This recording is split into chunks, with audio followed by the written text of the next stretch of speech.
Organs of immune system.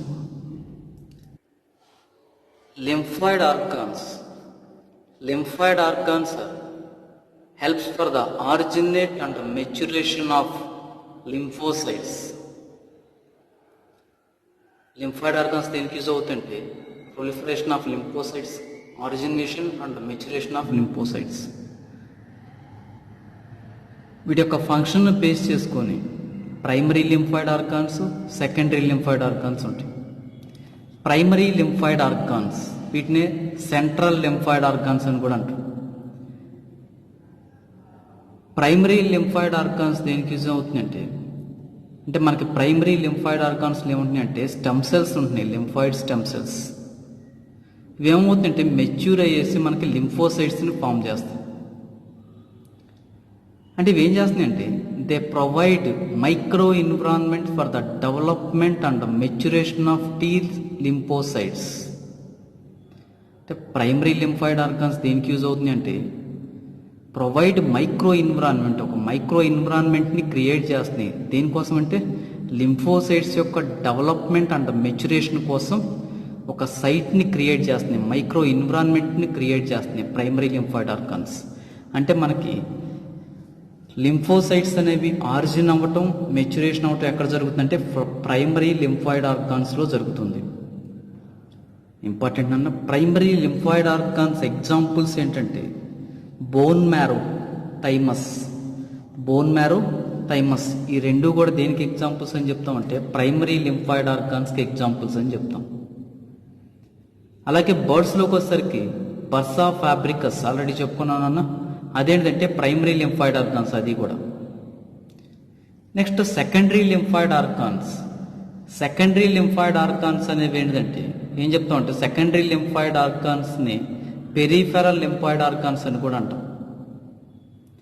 ఇవి దేనికి use అవుతున్నాయి అంటే మెచ్యూర్డ్ లింఫోసైట్స్, అంటే మనకి మెచ్యురేషన్ ఎక్కడ జరుగుతుందంటే ప్రైమరీ లింఫాయిడ్ ఆర్గాన్స్లో జరుగుతుందని చెప్పుకున్నాను. ఈ ప్రైమరీ లింఫాయిడ్ ఆర్గాన్స్లో మెచ్యూర్ అయిన లింఫోసైట్స్ అనేవి సర్క్యులేషన్ ద్వారా ఏమవుతుందంటే సెకండరీ లింఫాయిడ్ ఆర్గాన్స్లోకి వెళ్ళిపోతుంది. అంటే సెకండరీ లింఫాయిడ్ ఆర్గాన్స్ ఏం చేస్తున్నాయంటే ఇక్కడ సైట్ని ప్రొవైడ్ చేస్తున్నాయి. వీటికి ఆ మెచ్యూర్డ్ లింఫోసైట్స్కి ఫంక్షనల్గా కన్వర్ట్ అవ్వడానికి కావాల్సిన సైట్ని ప్రొవైడ్ చేసేది ఏంటంటే secondary lymphoid organs. Secondary lymphoid organs provide site for interaction of lymphocytes with antigen. అంటే యాంటీజెన్తో ఇంటరాక్ట్ అవడానికి కావాల్సిన సైట్ని ప్రొవైడ్ చేసేది ఏదంటే కనుక సెకండరీ లింఫాయిడ్ ఆర్గాన్స్. గుర్తుపెట్టుకోవాలా, లింఫోసైట్స్ ఆరిజిన్ అవ్వటం, మెచ్యురేషన్ అవ్వటం ఎక్కడంటే కనుక ప్రైమరీ లింఫాయిడ్ ఆర్గాన్స్. అలా కాకుండా ఇవి ఫంక్షనల్గా కన్వర్ట్ అయ్యేది మాత్రం ఎక్కడంటే కనుక secondary lymphoid organs. Secondary lymphoid ఆర్గాన్స్లో మెచ్యూర్ అయిన లింఫోసైట్స్ అనేవి ఏమవుతుందంటే ప్రొలిఫరేట్ అయ్యేసి ఎఫెక్టార్ సెల్స్గా కన్వర్ట్ అవుతున్నాయి. ఓకేనా, అంటే ఫంక్షనల్గా కన్వర్ట్ అవుతుంది అని చెప్పుకున్నాం. సెకండరీ లింఫాయిడ్ ఆర్గాన్స్కి examples important spleen, lymph nodes, tonsils, Peyer's patch, appendix ఇవన్నీ సెకండరీ లింఫాయిడ్ ఆర్గాన్స్ అని చెప్తాం. Spleen, lymph nodes, tonsils, Peyer's patch, appendix. Already మనం అంతకుముందు చెప్పుకున్నాం టాన్సిల్స్ గురించి. పేయర్స్ ప్యాచెస్ మనకి ఏంటంటే స్మాల్ ఇంటెస్టైన్లో ఉంటుందని చెప్తున్నాం. అపెండిక్స్కి వచ్చేసరికి అబ్డోమినల్ టాన్సిల్స్ అని చెప్తున్నాం. ఇవేంటంటే సెకండరీ లింఫాయిడ్ ఆర్గాన్స్. వీటిలో ఫంక్షనల్గా కన్వర్ట్ అవుతున్నాయి లింఫోసైట్స్ అనేవి. నెక్స్ట్ స్ప్లీన్కి వచ్చేసరికి ఏం చెప్తామంటే లార్జ్ బీన్ షేప్డ్ ఆర్గాన్ అని చెప్తానన్నా. లార్జ్ బీన్ షేప్డ్ ఆర్గాన్, దీని యొక్క location upper left part of the abdomen. Upper left part of the abdomen under the diaphragm. Location వచ్చేసరికి ఏం చెప్తామంటే upper left part of the abdomen. ఇది abdomen region అన్న. Upper left part of the abdomen and under the diaphragm. ఇది diaphragm under reason, stomach రీజన్లో ఉంటుంది. It contains lymphocytes and phagocytes.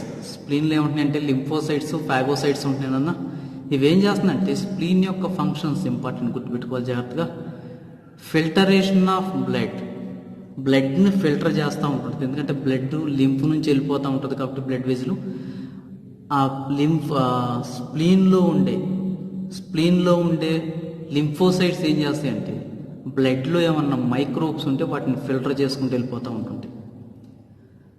తర్వాత spleen మనం ఏమంటాం అంటే రిజర్వాయర్ ఆఫ్ ఎరిథ్రోసైట్స్ యొక్క రిజర్వాయర్ అని చెప్తున్నాం. ఎందుకంటే దానిలో స్టోర్ అవుతూ ఉంటుంటాయి ఎరిథ్రోసైట్స్ అనేవి, ఆర్బిసి. తర్వాత బరియల్ గ్రౌండ్ అంటున్నా, లేదా graveyard of old or worn out RBC. Age అయిపోయిన ఆర్బిసి కానీ లేదా డ్యామేజ్ అయిపోయిన ఆర్బిసిని కానీ ఇవేం చేస్తాయంటే క్యాప్చర్ చేస్తాయి, స్ప్లీన్ చేసి డిస్ట్రాయ్ చేస్తూ ఉంటుంటాయి. అందుకే burial ground or graveyard అంటాం.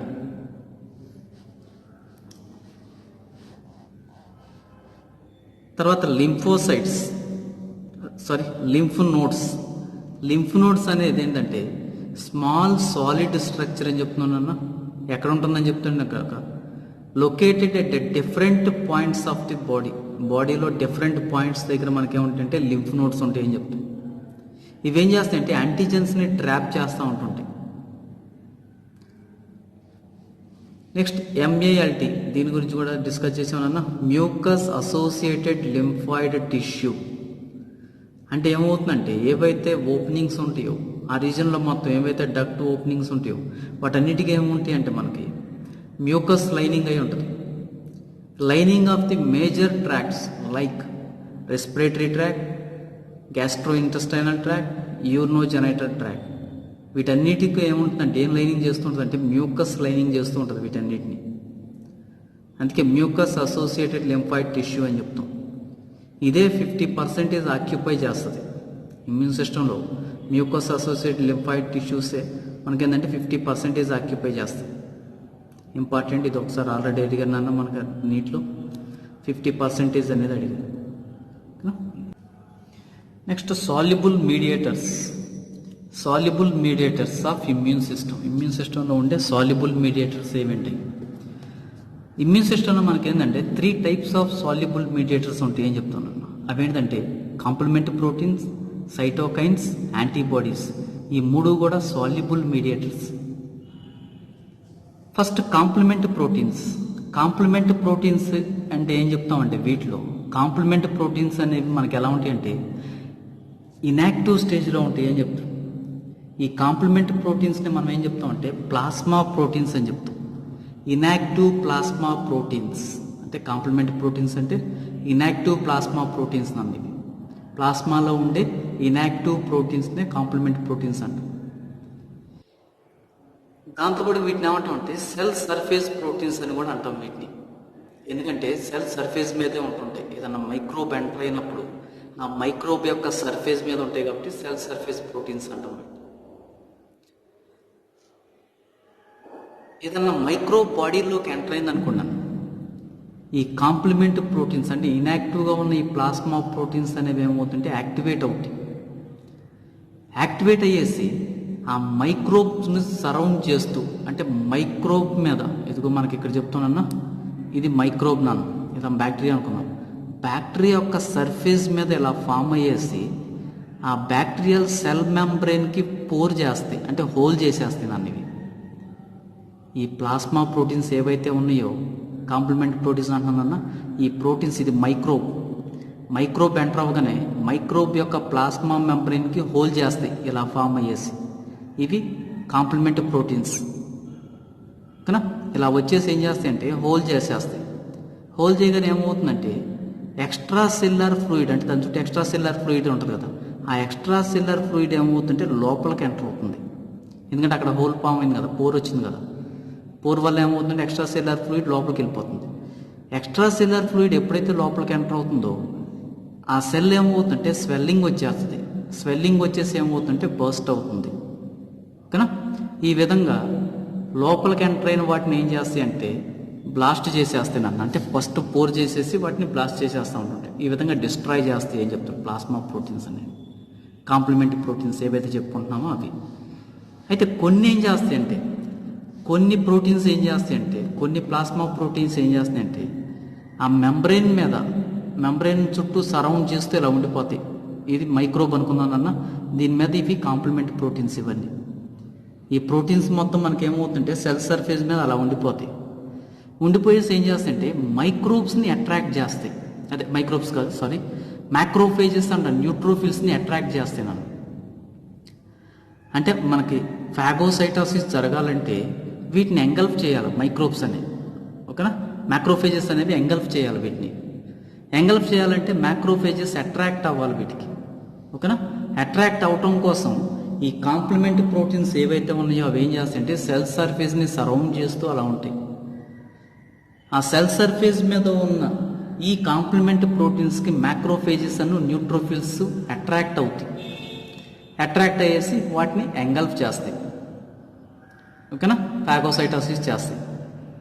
ఈ విధంగా కాంప్లిమెంట్ ప్రోటీన్స్ మనకి ఇమ్యూన్ సిస్టంలో ఈ విధంగా ఇన్వాల్వ్ అవుతాయి. బయట నుంచి వచ్చిన మైక్రోబ్స్ని ఎంగల్ఫ్ చేస్తూ ఉంటుంటాయి. కాంప్లిమెంట్ ప్రోటీన్స్ వాటి యొక్క యాక్టివిటీస్ అంటే వాటి నుంచి రిలీజ్ అయ్యే సెక్రెషన్స్ ఏవైతే ఉన్నాయో అవన్నింటినీ కలిపేసి మనం ఏమంటామంటే కాంప్లిమెంట్ సిస్టమ్ అంటున్నాను. Cytokines are small soluble molecules అంటున్నాను. వీటిని సెక్రీట్ చేసేది, సైటోకైన్స్ని సెక్రీట్ చేసేది ఏంటంటే టీ హెల్పర్ సెల్స్ కానీ లేదా ఇన్ఫెక్టెడ్ సెల్స్ కానీ మనకి ఏం చేస్తుందంటే సైటోకైన్స్ని సెక్రీట్ చేస్తున్నాయి. ఈ సైటోకైన్స్ అనేవి ఎక్కడ ఉంటున్నాయి అంటే ఇది సెల్ సర్ఫేస్ మీద మనకి ఏంటంటే ప్రతి సెల్కి రెసెప్టార్స్ ఉంటాయి. ఓకేనా, ఆ రెసెప్టార్స్కి అటాచ్ అయ్యి ఉంటాయి. సైటోకైన్స్ అనేవి రెసెప్టార్స్కి అటాచ్ అయ్యి ఉంటున్నాయి అన్న. ఇవి రెసెప్టార్స్ అని చెప్తాం. రెసెప్టార్స్కి సైటోకైన్స్ అనేవి అటాచ్ అయ్యాయి. ఓకేనా, ఇవేం చేస్తాయంటే they bind to cell surface receptors and initiate activation or differentiation of the cells of the immune system. ఎప్పుడైతే తన మైక్రోబ్ ఎంటర్ అయిందో ఇవేం చేస్తాయంటే వెంటనే టీ హెల్పర్ సెల్స్ నుంచి ఇవి రిలీజ్ అవుతాయి. లేదా ఏదైనా సెల్ ఇన్ఫెక్టెడ్ అయినప్పుడు ఆ ఇన్ఫెక్టెడ్ సెల్స్ నుంచి ఇవి రిలీజ్ అవుతాయి. సైటోకైన్స్ అనేవి రిలీజ్ అయ్యేసి ఏం చేస్తుంది అంటే ఆ సెల్ యొక్క రెసెప్టార్స్కి అటాచ్ అవుతాయి సైటోకైన్స్ అనేవి. ఎప్పుడైతే సైటోకైన్స్ రిలీజ్ అయినాయో వెంటనే ఇమ్యూన్ సిస్టంలో ఉండే సెల్స్ యాక్టివేట్ అవ్వటం, డిఫరెన్షియేట్ అవ్వటం జరిగిపోతూ ఉంటుంది. సైటోకైన్స్ ఏం చేస్తుందంటే సిగ్నల్స్ని పంపిస్తుంది ఇమ్యూన్ సిస్టమ్ యాక్టివేషన్ కోసం. సైటోకైన్స్ అనేవి మనకి ఏం చేస్తుందంటే stimulate phagocytosis and cytolysis of the infected cell. అంటే మనకి ఏం చేస్తుంది అంటే స్టిమ్యులేట్ చేస్తుంది ఫాగోసైటోసిస్. ఆల్రెడీ చెప్పుకున్నాం ఇమ్యూన్ సిస్టమ్ నుండి సెల్స్ని యాక్టివేట్ చేస్తుంది అని. అవి ఏం చేస్తాయి, మైక్రోఫేజెస్ ఉన్నాయి అనుకున్నాను, అవి ఏం చేస్తుంటే ఫాగోసైటోసిస్ ఎంగల్ప్ చేస్తాయి. ఇంటర్ల్యూకెన్స్ ఇవి వస్తున్నాయి అనుకున్నాను, అవి ఏం చేస్తాయి అంటే ఇన్ఫెక్టెడ్ సెల్స్ని ఏం చేస్తుంటే సైటోలైసిస్, అవి డిస్ట్రాయ్ అయ్యే విధంగా చేస్తాయి, సెల్ లైసిస్ అయ్యే విధంగా చేస్తాయి. అందుకే సైటోలైసిస్ అంట. సైటోకైన్స్ అనేవి 2 టైప్స్ అని చెప్తున్నాను. అవేంటంటే ఇంటర్ల్యూకెన్స్, ఇంటర్ఫెరాన్స్. చాలా చాలా ఇంపార్టెంట్ అన్న. ఇంటర్ల్యూకెన్స్ని ఐఎల్ఎస్గా చెప్తారు, ఇంటర్ఫెరాన్స్ని ఐఎఫ్ఎన్ఎస్గా చెప్తారు. ఇంటర్ల్యూకెన్స్ పేరులోనే ఉందన్న, ప్రొడ్యూస్డ్ బై ల్యూకోసైడ్స్.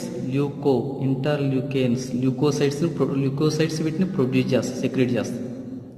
ఇవేం చేస్తాయంటే differentiation of the cells of the immune సిస్టంలో ఉండే సెల్స్ని డిఫరెన్షియేట్ చేస్తాయి. అంటే ఏ సెల్ ఎలా కన్వర్ట్ అవ్వాలనేది. తర్వాత ఇంటర్ఫెరాన్స్ చాలా ఇంపార్టెంట్. ఇంటర్ఫెరాన్స్ గురించి, ఇంటర్ఫెరాన్స్ అనేవి ఏంటంటే యాంటీవైరల్ ప్రోటీన్స్ అంటాం. ఇంటర్ఫెరాన్స్ అనేవి యాంటీవైరల్ ప్రోటీన్స్ అంటున్నాను. ఇవి ఎక్కడి నుంచి ఫామ్ అవుతున్నాయి అంటే produced by virus infected cells. Virus infect అయిన సెల్స్ ఏం చేస్తాయంటే ఈ ఇంటర్ఫెరాన్స్ని సెక్రెట్ చేస్తున్నాను. ఓకేనా, ఈ ఇంటర్ఫెరాన్స్ ఏం చేస్తుంది అంటే మనకి ఇది వైరస్ ఇన్ఫెక్టెడ్ సెల్, దీని నుంచి మనకి ఇంటర్ఫెరాన్స్ రిలీజ్ అవుతుంది. ఈ ఇంటర్ఫెరాన్స్ ఏం చేస్తాయంటే నైబరింగ్ సెల్స్, నైబరింగ్ సెల్స్ని ఏం చేస్తుంటే యాంటీవైరల్ సెల్గా కన్వర్ట్ చేస్తాయి. అంటే ఈ ఇంటర్ఫెరెన్స్ ఎప్పుడైతే రిలీజ్ అవుతున్నాయో నైబరింగ్ సెల్స్ ఏం చేస్తాయంటే యాంటీవైరల్ ప్రోటీన్స్ని సెక్రెట్ చేసుకుంటాయి. దీనివల్ల వైరస్ లోపలికి అంటే మల్టిప్లై అవ్వకుండా ప్రొటెక్ట్ చేస్తూ ఉంటుంటాయి. అంటే పక్కనుండే ఈ సెల్ చనిపోతున్న పక్కనుండే సెల్స్ని ప్రొటెక్ట్ చేస్తుంది. ఎలా చేస్తుందంటే ఇంటర్ఫెరెన్స్ని రిలీజ్ చేయటం వల్ల. ఈ ఇంటర్ఫెరెన్స్ ఏం చేస్తుంటే సిగ్నల్స్ వాటికి నేను వైరస్ అటాక్ అయ్యానని సిగ్నల్ వేస్తుంది. వెంటనే ఇవి అలర్ట్ అవుతాయి. ఓకేనా? They protect the neighbouring cells from the viruses of the infected cells. Neighbouring సెల్స్ని ప్రొటెక్ట్ చేస్తాయి. అంటే వైరస్ ఎక్కువ స్ప్రెడ్ అవ్వకుండా ఇవి ప్రివెంట్ చేస్తూ ఉంటుంటాయి. ఇవేంటంటే alpha interference, beta interference, gamma interference అని 3 టైప్స్ ఉన్నాయి నన్ను. ఇంటర్ఫెరెన్స్ గురించి చాలా ఇంపార్టెంట్. యాంటీవైరల్ ప్రోటీన్స్ అంటాం వీటిని. వైరస్ ఇన్ఫెక్టెడ్ సెల్స్ ఏం చేస్తాయంటే ఈ ఇంటర్ఫెరెన్స్ని సెక్రెట్ చేస్తాయి. Next antibodies. యాంటీబాడీస్ని మనం ఏమంటుంటే ఇమ్యునోగ్లోబులిన్స్ అంటాం. మనం ఆల్రెడీ చెప్పుకున్నా గామా గ్లోబులిన్స్ని యాంటీబాడీస్ అని చెప్పుకున్నాం. బ్లడ్ సెల్స్లో మనకి బ్లడ్ దగ్గర వచ్చినప్పుడు బ్లడ్ సర్క్యులేటరీ సిస్టమ్ వచ్చినప్పుడు చెప్పుకున్నాం గామా గ్లోబులిన్స్ని యాంటీబాడీస్ అని చెప్పుకున్నాం. అందుకే వీటిని ఏమంటే ఇమ్యునోగ్లోబులిన్స్ అంటున్నాను యాంటీబాడీస్ని. ఈ యాంటీబాడీస్ ఎక్కడి నుంచి ఫామ్ అవుతాయి అంటే బి లింఫోసైట్స్ ఎప్పుడైనా సరే మనకి ఏదన్నా మైక్రో బాడీలోకి ఎంటర్ అయినప్పుడు బి లింఫోసైట్స్ ఏం చేస్తాయంటే యాంటీబాడీస్ని ప్రొడ్యూస్ చేస్తాయి. టీ సెల్స్ యాంటీబాడీస్ని ప్రొడ్యూస్ చేయను, ఓన్లీ బి సెల్స్ యాంటీబాడీస్ని ప్రొడ్యూస్ చేస్తున్నాయి. యాంటీబాడీస్ అనేవి specialised for binding with specific antigens. అంటే యాంటీబాడీస్ అనేవి స్పెసిఫిక్ యాంటీబాడీస్కి కొన్ని యాంటీజెన్స్కి కొన్ని యాంటీబాడీస్ ఉంటాయి నన్ను కదా. యాంటీజెన్ స్పెసిఫిక్ యాంటీబాడీస్ ఉంటాయి. Okay. Antigen binding site is paratope. Important గుర్తుపెట్టుకోవాలా, మనం చెప్తున్నాం ఇక్కడ. ఇది యాంటీబాడీ నన్న యాంటీబాడీ వై షేప్లో ఉంటుంది. ఈ రీజన్ మనం ఏం చెప్తున్నాం అంటే పారాటోప్ అంటున్నాం. ఇదేంటంటే యాంటీజెన్ని ఐడెంటిఫై చేసే యాంటీబాడీలో ఉండే రీజన్ ఏమంటామంటే పారాటోప్ అంటాం అన్న. ఈ పారాటోప్ ఏం చేస్తుందంటే యాంటీజెన్ని ఐడెంటిఫై చేస్తుంది. ఓకేనా? Antigen binding site is paratope. అంటే ఇక్కడ ఏం చేస్తుందంటే ఐడెంటిఫై చేసేసి only antigen only paratope region దగ్గర మాత్రమే అటాచ్ అవుతుంది కదా. ఇది పారాటోప్, ఇదన్నా వేరే రీజన్. మనకి యాంటీజెన్స్ ఇక్కడ అటాచ్ అవ్వవు, ఈ రీజన్లోనే అటాచ్ అవుతాయి. ఎందుకంటే ఇక్కడ ఏముంటుందంటే యాంటీజెన్ బైండింగ్ సైట్ని ఏమంటామంటే పారాటోప్ అంటాం. అంటే యాంటీబాడీ మీద ఉండే యాంటీజెన్ బైండింగ్ సైట్ని పారాటోప్ అంటున్నాను. ఇది పారాటోప్, గుర్తుపెట్టుకోవాలి. బేస్డ్ ఆన్ దేర్ మొబిలిటీ, అంటే యాంటీబాడీస్ యొక్క మూమెంట్ని బేస్ చేసుకొని వీటిని 2 టైప్స్గా చెప్తున్నాను అన్న. Circulating antibodies, surface antibodies. Circulating antibodies అంటే మనకు ఫ్రీగా మూవ్ అవుతూ ఉంటుంది, వాటిని ఫ్రీ యాంటీబాడీస్ అంటాం. సర్ఫేస్ యాంటీబాడీస్ ఆల్రెడీ చెప్పుకున్నాను, మెంబ్రెయిన్ బౌండ్ యాంటీబాడీస్ అని చెప్పుకున్నాం. ఇవి ఎక్కడ ఉన్నాయి అంటే దేనికన్నా సర్ఫేస్కి అటాచ్ అయ్యి ఉంటాయి, ఇవి ఫ్రీగా మూవ్ అవ్వవు. మెచ్యూర్ బీ సెల్స్ ఇవి ఎక్కడ ఉంటాయి అంటే సర్ఫేస్ ఆఫ్ యాంటీబాడీ, సర్ఫేస్ మీద యాంటీబాడీస్ ఉంటున్నాయి కాబట్టి వీటిని సర్ఫేస్ యాంటీబాడీస్ అంటున్నాను. వేటి మీద ఉంటాయి అంటే కనుక మెచ్యూర్డ్ బీ సెల్స్ మీద, మెమరీ సెల్స్ మీద. అంటే మనకి మెమరీ సెల్స్ అనేవి బీ సెల్స్, మెమరీ సెల్స్ గురించి చెప్పుకున్నాం. ఆ మెమరీ సెల్స్ మీద, మెచ్యూర్డ్ బీ సెల్స్ మీద ఉండేది ఏంటంటే కనుక antibodies. Structure of antibody. The structure of antibody was proposed by Porter. Antibody స్ట్రక్చర్ని ప్రపోజ్ చేసాడు. ఈ స్ట్రక్చర్ మనకి ఎలా ఉంటుందంటే వై షేప్లో ఉంటుంది. ఇది యాంటీబాడీ స్ట్రక్చర్ అన్న వై షేప్లో ఉంటుంది. దీనిలో 4 పాలీపెప్టైడ్ చైన్స్ ఉంటున్నాయి. 4 పాలీపెప్టైడ్ చైన్స్ ఉంది. 1 2 3 4 పాలీపెప్టైడ్ చైన్స్ ఉంటున్నాయి. ఈ 4 పాలీపెప్టైడ్ చైన్స్లో 2 హెవీ చైన్స్, ఈ 2 హెవీ చైన్స్ అంటున్నాను, 2 లైట్ చైన్స్ ఓకేనా. Long chains, short chains. దీనిలోకి వచ్చేసరికి మనకి ఈ రీజన్లోకి వచ్చేసరికి అంటే ఇవేమవుతుందంటే ఈ హెవీ చైన్స్, లైట్ చైన్స్ రెండింటిని బైండింగ్ చేస్తూ మనకి ఏముంటుంది అంటే డైసల్ఫైడ్ బాండ్స్, ఇగో నన్ను డైసల్ఫైడ్ బాండ్స్ ఉంటున్నాయి. ఈ డైసల్ఫైడ్ బాండ్స్ రెండింటిని కలిపి ఉంచడం వల్ల మనకి ఏ షేప్లో కనిపిస్తుంది అంటే వై షేప్లో కనిపిస్తుంది అని చెప్తాం. ఓకేనా? అంటే మనకేం చెప్తామంటే heavy chains and light chains are together by disulphide bonds అని చెప్తాం. డైసల్ఫైడ్ బాండ్స్ ఏం చేస్తున్నాయి, వాటిని అటాచ్ చేస్తున్నాను. ఆ డైసల్ఫైడ్ బాండ్స్ అటాచ్ చేయడం వల్ల యాంటీబాడీకి వై షేప్ వస్తుంది. ఓకేనా? దీనిలో మనకేంటంటే ఇది ఆర్మ్ రీజను, ఇది స్టమ్ రీజన్ అని. కానీ యాంటీబాడీలో ఇది ఏం చెప్తామంటే పైది ఆర్మ్ రీజను, ఇది స్టెమ్ రీజన్ అని చెప్తాం. ఇక్కడ ఆర్మ్ రీజన్కి వచ్చేసరికి మనకేం చెప్తామంటే దీనిలో ఈ రీజన్లో యాంటీజెన్ అటాచ్ అవుతుంది. దీన్ని ఏం చెప్పామంటే యాంటీజెన్ అటాచ్ అయ్యే ప్లేస్ని ఏం చెప్తామంటే పారాటోప్ అంటున్నాను. ఇది పారాటోప్. దీన్ని antigen binding site FAB region అంటారు. ఇది ఎఫ్సి రీజన్ అంటారు. అంటే స్టెమ్ రీజన్ ఏమంటారంటే ఎఫ్సి రీజన్ అంటారు. ఆర్మ్ రీజన్ మనకి ఇదేంటంటే ఇదంతా ఆర్మ్ రీజన్ వస్తుందన్న. ఈ ఆర్మ్ రీజన్ ఏమంటుంటే ఎఫ్ఏబి రీజన్ అంటుంటే ఫ్రాగ్మెంట్ యాంటీజెన్ బైండింగ్ సైట్ అంటాం. ఇది ఓకేనా? ఇదేంటంటే ఫ్రాగ్మెంట్ వేరియబుల్ రీజన్ అంటే క్రిస్టలైజబుల్ ఫ్రాగ్మెంట్ అంటారు. ఎఫ్సి అంటే క్రిస్టలైజబుల్ ఫ్రాగ్మెంట్ అంటున్నాను. ఇది ఇక్కడికి వచ్చేసరికి ఏం చెప్తామంటే ఎఫ్ఏబి రీజన్లో different types of antigens attach అవుతూ ఉంటుంది. యాంటీబాడీస్ అనేవి స్పెసిఫిక్ అని చెప్తున్నాం. అంటే ఇక్కడ ఏమవుతుందంటే ఈ రీజన్లో దీన్ని వేరియబుల్ రీజన్ అంటాం. ఎందుకు వేరియబుల్ రీజన్ అంటున్నాం అంటే ఎఫ్ఏబి రీజన్ని వేరియబుల్ రీజన్ అంటున్నాను ఎందుకంటే దీనిలో ఉండే అమైనో యాసిడ్ సీక్వెన్స్ అనేది డిఫరెంట్గా ఉంటుంది. ఒక్కొక్క యాంటీబాడీలో ఒక్కోలా ఉంటుంది. ఓకేనా? ఎఫ్ఏబి రీజన్లో అందుకే ఇది వేరియబుల్ రీజన్ అంటాం. అంటే దీనిలో ఉండే అమైనో యాసిడ్స్ యొక్క చైన్ అనేది వేరియేషన్ ఉంటా ఉంటుంది. ఓకేనా? అంటే అమైనో యాసిడ్స్ యొక్క సీక్వెన్స్లో చేంజెస్ ఉంటా ఉంటుంది ఈ రీజన్లో. అందుకే దీన్ని ఏమంటాం అంటే వేరియబుల్ రీజన్ అంటాం. దీన్ని కాన్స్టెంట్ రీజన్ అంటాం. ఎఫ్సి రీజన్ ఏమంటాం అంటే కాన్స్టెంట్ రీజన్ అంటాం. ఎందుకంటే దీనిలో అమైనో యాసిడ్ సీక్వెన్స్ అనేది సేమ్ అన్ని యాంటీబాడీస్లో ఒకేలాగా ఉంటుంది. కానీ ఎఫ్ఏబి రీజన్కి వచ్చేసరికి ఒక్కొక్క యాంటీబాడీలో ఒక్కొక్క టైప్లో ఉంటుంటాయి అమైనో యాసిడ్ సీక్వెన్స్ అనేది. అందుకే దీన్ని ఏమంటాం అంటే వేరియబుల్ రీజన్ అంటాం. ఓకేనా? యాంటీబాడీని మనం ఏం చెప్తాం అంటే కెమికల్గా వీటిలో H2L2 సిస్టమ్ అని చెప్తాం. H2L2 అంటే heavy chains to light chains to H2L2 అని చెప్తాం నన్ను. ఓకేనా? ఇది యాంటీబాడీ స్ట్రక్చర్ గురించి. యాంటీబాడీ వై షేప్లో ఉండడానికి రీజన్ ఏంటంటే డైసల్ఫైడ్ బాండ్స్ ఉండటం. యాంటీబాడీ యొక్క ఎఫ్ఏబి రీజన్లో ఏమవుతుందంటే ఎఫ్ఏబి అంటే యాంటీజెన్ బైండింగ్ సైట్.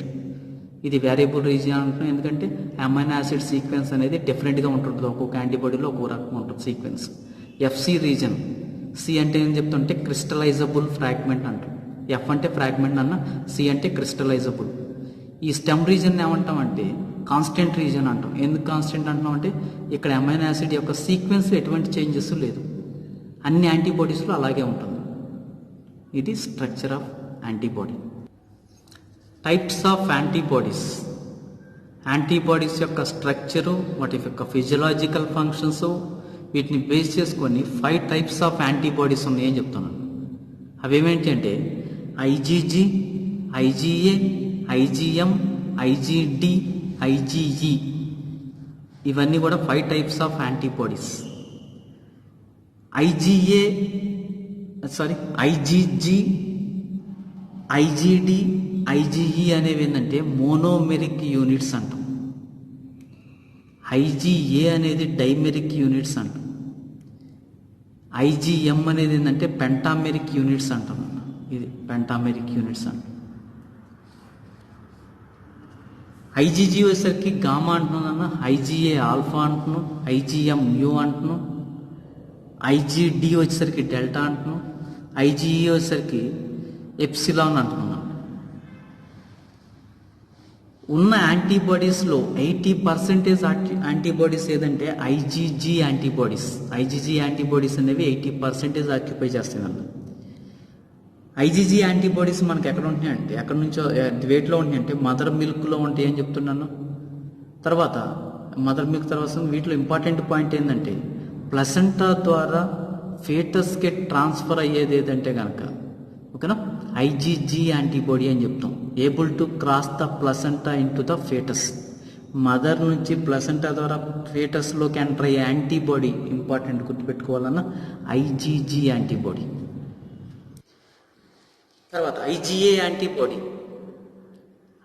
యాంటీబాడీ వేటిలో ఉంటుందంటే సెలైవా, టియర్, మదర్ మిల్క్. గుర్తుపెట్టుకోవాలా, సెలైవా, టియర్స్ అంటే మదర్ మిల్క్, వీటిలో ఉండేది ఏంటంటే ఐజీఏ యాంటీబాడీ. నెక్స్ట్ ఐజీఎం అనేది ఏదన్నా బాడీలోకి మైక్రోబ్ ఎంటర్ అయినా లేదా ఇన్ఫెక్షన్ అయినా ఫస్ట్ ఆ రీజన్కి ఎంటర్ అయ్యేది ఏంటంటే ఐజీఎం యాంటీబాడీ. ఓకేనా, ఐజీఎం అనేది ఫస్ట్ ఇన్ఫెక్షన్ అయినా ఎక్కడైతే ఇన్ఫెక్షన్ అవుతుందో ఆ రీజన్కి ఎంటర్ అయ్యే ఫస్ట్ యాంటీబాడీ ఏదంటే ఐజీఎం. ఓకేనా, నెక్స్ట్ ఐజీడి. ఇదేంటంటే సర్ఫేస్, బీ సెల్స్ యొక్క సర్ఫేస్ మీద ఉంటుందన్న దేనికి యూజ్ అవుతుందంటే కనుక బీ సెల్స్ని యాక్టివేషన్ చేయడం కోసం యూజ్ అవుతుంది. IgE protects against the parasitic worms. మనం ఆల్రెడీ చెప్పుకున్నాం, పారాసైటిక్ వామ్స్ హెల్మెంతిక్ ఇన్ఫెక్షన్స్ అప్పుడు బాడీలో మనకి ఎక్కువగా ఉండేది ఏంటంటే ఐజీఈ యాంటీబాడీస్ అని చెప్పుకున్నాను. Found in the surface of mast cells and basophils. ఓకేనా, బేసోఫిల్స్ మాస్ట్ సెల్స్ యొక్క సర్ఫేస్ మీద ఉండేది IgE antibodies. Class 1 MHC molecule, class 2 MHC molecule. Class 1 MHC molecule అనేది ఎక్కడ ఉంటుందంటే ఆల్మోస్ట్ ఆల్ న్యూక్లియేటెడ్ సెల్స్ యొక్క సర్ఫేస్ మీద ఉండేది ఏంటంటే ఎంఎస్సి 1 మాలిక్యూల్. ఓకేనా, క్లాస్ 1 అనేది ఆల్మోస్ట్ ఆల్ న్యూక్లియేటెడ్ సెల్స్ మీద, సెల్స్ యొక్క సర్ఫేస్ మీద ఉంటుందన్న. Surface of almost all nucleated cells మీద ఉండేది ఏంటంటే class 1 molecule. They present the antigen to T cells for cell mediate immunity. ఇవేం చేస్తున్నాయి అంటే వేటి మీద ఉంటాయి అంటే ఆల్ న్యూక్లియేటెడ్ సెల్స్ సర్ఫేస్ మీద ఉంటుందని చెప్పుకున్నాం కదా, వీటిని ఐడెంటిఫై చేసేది ఏంటంటే TC cells, T cytotoxic cells అని చెప్పుకున్నాను. ఇవేం చేస్తున్నాయి అంటే సెల్ మీడియేట్ ఇమ్యూనిటీలో ఇన్వాల్వ్ అవుతాయి. క్లాస్ 2 మాలిక్యూల్స్ ఇవేంటంటే only on the surface of antigen presenting cells, lymphocytes, T helper cells, అదే లింపోసైట్స్ సారీ. ఎంఎస్సి 2 మాలిక్యూల్ వీటి మీద ఉంటుందంటే only on the surface of antigen presenting cells, lymphocytes. వీటిని ఐడెంటిఫై చేసేది ఏదంటే కనుక టీ హెల్పర్ సెల్స్. ఈ ఎంఎస్సి 2 మాలిక్యూల్ని ఐడెంటిఫై చేయడానికి యూజ్ అవుతుంది. దీనివల్ల ఏమవుతుందంటే cell mediate immunity and humoral immunity రెండిట్లో ఇన్వాల్వ్